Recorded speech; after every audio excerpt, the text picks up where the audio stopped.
సచివాలయంలో ముఖ్యమంత్రి రేవంత్ రెడ్డిని పలువురు మర్యాదపూర్వకంగా కలుస్తున్నారు. నటుడు నందమూరి బాలకృష్ణ సీఎంని కలిశారు. ఆయన వెంట కోమటిరెడ్డి వెంకటరెడ్డి కూడా ఉన్నారు.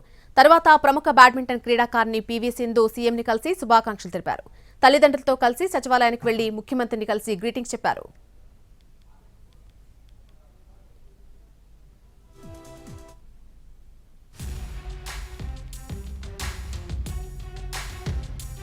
సచివాలయంలో ముఖ్యమంత్రి రేవంత్ రెడ్డిని పలువురు మర్యాదపూర్వకంగా కలుస్తున్నారు. నటుడు నందమూరి బాలకృష్ణ సీఎంని కలవడం జరిగింది.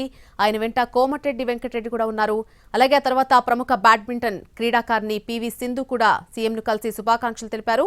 తల్లిదండ్రులతో కలిసి సచివాలయానికి వెళ్లి ముఖ్యమంత్రిని కలిసి ఆమె శుభాకాంక్షలు చెప్పారు.